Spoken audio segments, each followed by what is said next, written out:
Et salut à tous, bienvenue pour une toute nouvelle vidéo pas du tout prévue, du coup ça va faire pas une vidéo, une deuxième vidéo pour aujourd'hui. Il y a deux nouveaux héros dans la tour des ninjas, donc du coup on va les voir de suite.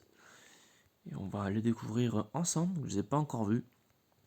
Donc on a pour commencer, on a une topaz qui est assez jolie d'ailleurs je trouve. Classe sorcier, du coup une chance d'infliger 50% de génération de mana en moins. 4% de chance pour être exact. À chaque fois qu'elle fait des dégâts sur une cible, donc par les tuiles ou par sa CS. Alors, elle est très offensive, 821. La défense, elle est pitoyable. Les PV sont bien. On a voisin les 1500. Aiguille fatale, donc toujours par charge. Donc, du coup, par charge, pour rappel, le premier c'est 5 tuiles, le deuxième c'est 10 tuiles, le troisième c'est 15 tuiles. Pour 100%. Alors, charge 1, détruit tous les sbires de la cible. 310% de dégâts à la cible. Et les alliés obtiennent une petite quantité de sbires pour chaque sbire détruit. Ok. Donc en charge 2, la même chose, mais sur la cible et les ennemis proches, avec 350% de dégâts. Détruit toujours les sbires et à chaque fois c'est une petite quantité de mana pour chaque sbire détruit. En charge 3, même bail, sauf que c'est sur tout le monde et 390% de dégâts à tous les ennemis. Ok. On rappellera en passant le bonus de famille, suivant si elle est avec un ou deux copains, elle aura 5 à 10% de chance d'esquiver les attaques normales et combinaisons spéciales, et également de riposter avec 60 ou 90% de dégâts reçus. Et ben même pour les ninjas, ils ont fait du coup un héros qui est, on va dire, au goût du jour, qui détruit les sbires, donc c'est vraiment très très bien, dans ce sens-là. Après, je trouve qu'elle est un peu comme Elena, dans le sens où Elena elle a aussi une attaque qui est assez correcte pour quelqu'un de la saison 1. Par contre, la défense, totalement pittoresque. On va voir si on la trouve d'ailleurs. Elena, est-ce que t'es par là? Ah, là je t'ai vu. Bon, Elena, c'est à peu près la même chose dans la proportion. Elle a 809 d'attaque, ce qui est excellent pour la saison 1. Par contre, 518 de défense, ah, messieurs, c'est pitoyable. Bon, après là, dans notre topaz, ma voix pure, elle s'en va. Elle n'est pas aussi catastrophique. Elle a, je crois, 826 d'attaque, on vient de voir. Et 709 de défense, ou 704 de défense. Donc c'est pas aussi pathétique qu'Elena, c'est quand même beaucoup mieux hein, tout de même, avec des PV qui sont beaucoup plus au rendez-vous, mais tout de même. Sachant que la grille de talent des sorciers, on va la voir avec Sabina. Une fois on augmente les PV à coup sûr, une fois c'est la défense à coup sûr. Son grille de talent qui est quand même assez défensif. Au bout, on a que la portion de génération mana en plus à noter, c'est intéressant. Donc voilà. Donc c'est quand même une classe qui a un grille de talent qui est assez défensif. Ensuite, on a Péridote qui est.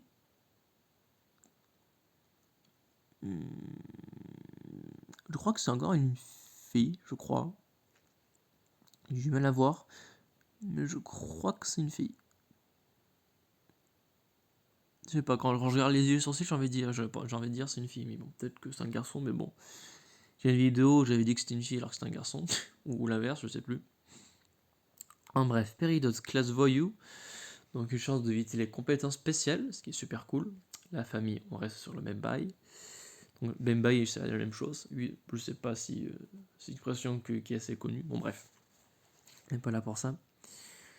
815 en attaque, 139 de défense, mais 80 de PV. Donc c'est à peu près comme Topaz qu'on vient de voir.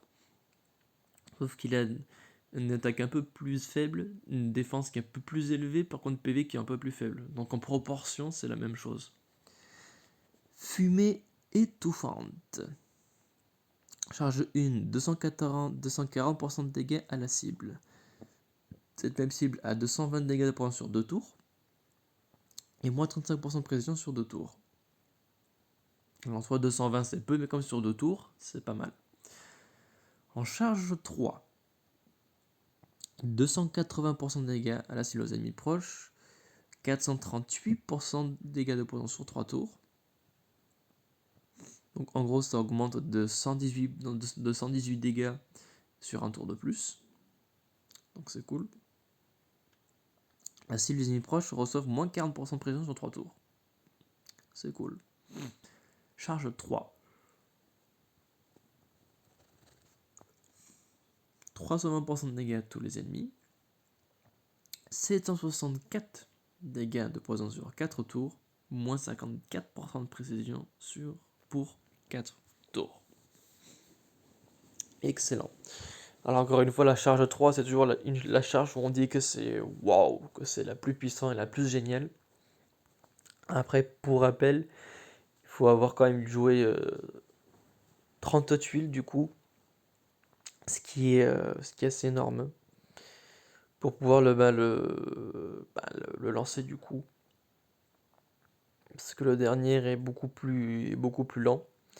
Après ça c'est selon ce que je dis. Je sais que de ce que j'ai lu, c'est 5 tuiles pour la charge 1, 10 pour la charge 2 et 15 pour la charge 3. Après vu que j'ai jamais eu de ninja, je sais pas si quand il dit que c'est 10 charges pour la charge 2, il prend déjà en compte les 5 tuiles. Donc en fait, ce serait juste 5 tuiles de plus. Et ainsi de suite du coup pour la charge 3.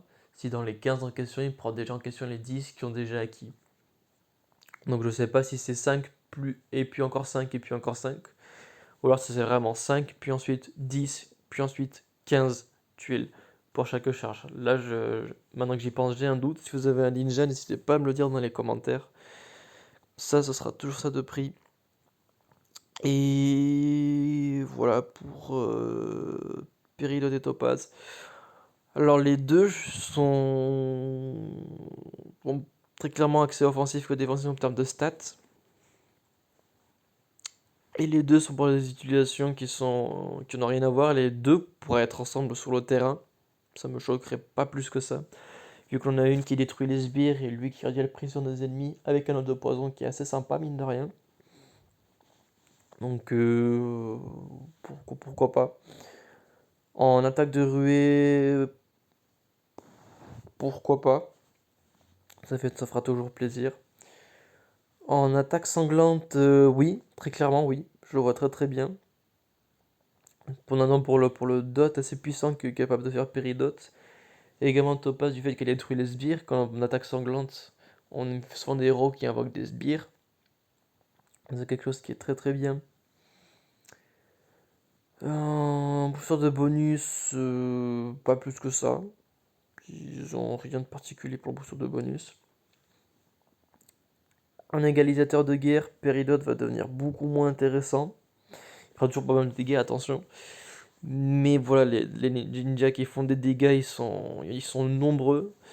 Donc on va prendre plutôt un saphir ou un rubis, si je dis pas de bêtises de mémoire, qui eux ont des effets négatifs qui sont beaucoup plus intéressants. Par contre, Topaz, elle sera toujours bien. D'ailleurs, en parlant de Topaz, hein, elle, lorsqu'elle va détruire les sbires, ça donne des quantités de mana en plus. Donc là, dans la guerre d'alliance, pareil. Où il y a les sbires tête de mort, elle va être plus forte aussi, ça va être bien, pas mal du tout. Et voilà. En titan, alors leur CS n'apporte rien de particulier au titan. Après, Péridot réduit la précision. Pourquoi pas? C'est toujours ça de plus pour un titan. Les deux ont de jolis stats d'attaque. Donc pour les tuiles sur le titan, ça va être très très intéressant. Sachant que Péridot, qui est un voyou, on va voir ça ensemble de suite. Hop. Une fois on augmente l'attaque à coup sûr. Deux fois on augmente l'attaque à coup sûr. Donc là, comparant la classe sorcier qui était plus défensif, là, le voyou c'est une classe qui est plus offensif. Donc très clairement ça va faire mal. Comme dire Monsieur Indestructible. Et voilà. Et voilà. Agréable surprise, je m'attendais pas du tout à ce qu'ils en sortent. D'ailleurs, je suis à 3 pièces près d'avoir une invocation en l'autre ninja. Donc c'est pas mal. Mais bon, par faire Soso, j'y crois pas, j'y crois pas du tout. La probabilité, c'est bah voilà, 5-7% de chance d'épique et 1% de chance d'un héros légendaire. Donc c'est très faible, hein. Mais bon, qui sait. En tout cas, c'est tout pour ces 2 nouveaux héros de la Tour des Ninjas. En tout cas, j'espère que vous aurez de la chance dans vos tirages. Qui sait, peut-être que la chance aujourd'hui vous sourira. Et je vous dis très bonne chance pour la tour.